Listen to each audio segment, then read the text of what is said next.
दिवाली या दीपावली पूरे भारत में सबसे बड़ा और अत्यधिक महत्वपूर्ण त्योहार है जो आध्यात्मिक रूप से वैसे तो अंधकार पर प्रकाश की विजय के रूप में मनाया जाता है। और कहा जाता है कि इसी दिन यानी कि कार्तिक की अमावस्या को भगवान श्री राम 14 वर्ष का वनवास करके अयोध्या वापस आए थे, जिनके आने की खुशी में पूरे अयोध्या वासियों ने घी के दिए जलाकर उनका स्वागत किया था और खुशियां मनाई थी।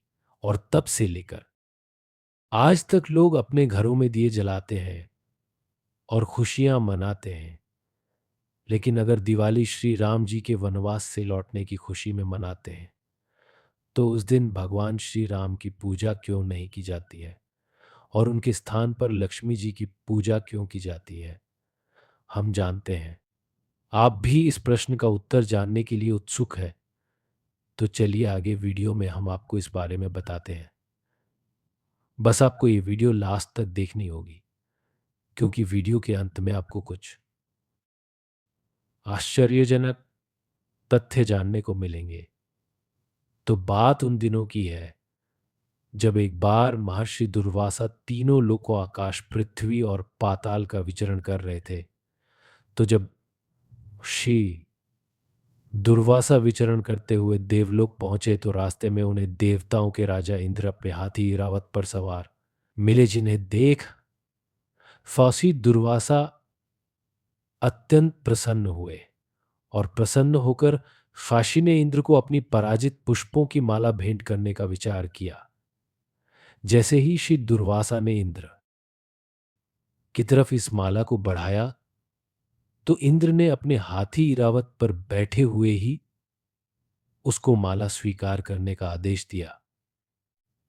इंद्र के हाथी रावत ने शाशी दुर्वासा द्वारा दी गई पराजित पुष्पों की माला को छत विछिया। शाशी दुर्वासा अपने क्रोध के चलते काफी विख्यात थे। ऐसा करते देख उन्हें काफी क्रोध आया, क्योंकि इंद्र ने दुर्वासा जैसे महर्षि के उपहार को स्वयं ना लेकर एक हाथी को लेने को कहा, और उस हाथी ने भी उस माला को क्षत विक्षत कर दिया, जिससे शशि को अपमान की अनुभूति हुई। और जिसके बाद शीची ने इंद्र को श्राप देते हुए कहा कि हे इंद्र, जिस धन समृद्धि के बल पर तुम्हें इतना अभिमान है और जिसके चलते तुमने मेरे द्वारा दी गई भेंट का अनादर किया है, तुम व समस्त देवलोक इसी क्षण से उस धन समृद्धि से विहीन हो जाओगे। फिर क्या था, स्वरूप वैसा ही हुआ।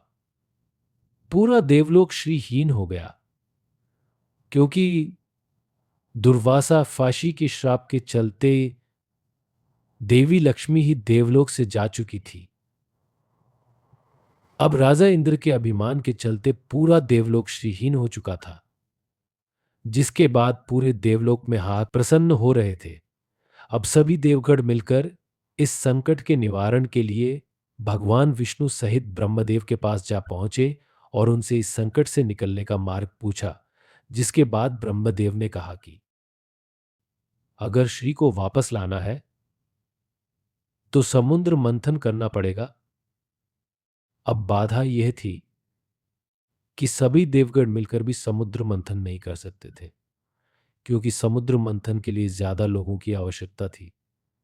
जिसके बाद देवताओं ने राक्षसों के गुरु शुक्राचार्य से बात की और हल निकाला कि समुद्र मंथन से निकलने वाली हर कोई वस्तु देव और दानवों में बारी बारी से बटेगी। सिर्फ देवी लक्ष्मी ही देवलोक जाएंगी, बाकी कोई भी वस्तु एक एक करके बारी बारी से देवताओं और राक्षसों को मिलेगी, जिसमें से अमृत भी निकला था। तो कहा जाता है कि इसी दिन यानी कि कार्तिक कृष्ण पक्ष की अमावस्या के दिन, जब देवताओं और असुरों ने समुद्र मंथन किया था, तो इसमें से ही देवी लक्ष्मी का पुनः आगमन हुआ था। जिसके बाद से ही समृद्धि की देवी यानी देवी लक्ष्मी की उस दिन से पूजा प्रारंभ हो गई थी। और साथ ही भगवान श्री गणेश की पूजा होती है, क्योंकि समृद्धि व लक्ष्मी या कहे मिलने के बाद उसको संभालने के लिए विवेक व बुद्धि की आवश्यकता होती है, क्योंकि भगवान गणेश को बुद्धि का देवता माना जाता है। और जैसे धन समृद्धि के बल पर देवताओं के राजा देव इंद्र को अभिमान हो गया था, वैसा ही किसी और को ना हो जाए, इसीलिए इस दिन देवी लक्ष्मी के साथ भगवान श्री गणेश की भी पूजा की जाती है। अब यहाँ एक और बात सामने आती है कि देवी लक्ष्मी की पूजा बिना श्री हरि विष्णु के कैसे संभव हो सकती है, या फिर बिना भगवान विष्णु के केवल देवी लक्ष्मी की ही पूजा दिवाली पर क्यों की जाती है। तो इसके पीछे हमारे पुराणों में बताया गया है कि देव शनि एकादशी, जो कि दिवाली से लगभग 4 महीने पहले आता है, को भगवान विष्णु योग निद्रा में चले जाते हैं, और फिर दिवाली के ठीक यह 10 दिन बाद देव उठनी एकादशी को अपनी योग निद्रा समाप्त करते हैं, जिसे देव उठनी के रूप में भी मनाया जाता है। इसीलिए दिवाली पर भगवान विष्णु के बिना ही देवी की जाती है। हालांकि दिवाली के 11 दिन जब भगवान विष्णु अपनी योग निद्रा को समाप्त करते हैं, तब सभी देवता श्री हरि विष्णु के साथ देवी लक्ष्मी का फिर से विशेष रूप से पूजन करके दीपावली का पर्व मनाते हैं, जिसे देव दीपावली भी कहा जाता है। और आज के समय यह पर्व उत्तर प्रदेश के वाराणसी शहर में काफी धूमधाम और उत्साह के साथ मनाया जाता है। हम आशा करते हैं आपको यह विशेष जानकारी अवश्य ही पसंद आई होगी। यह वीडियो अपने दोस्तों व परिवार के साथ अवश्य ही शेयर करें, जिससे कि उन्हें भी इन प्रश्नों के उत्तर मिल पाए। लेकिन क्या आप जानते हैं हमारे हिंदू धर्म में कितने प्रकार के विवाह होते हैं? अगर नहीं तो इस वीडियो पर क्लिक करके जान सकते हैं। अब तक हमारा चैनल सब्सक्राइब नहीं किया है तो प्लीज कर ले। धन्यवाद।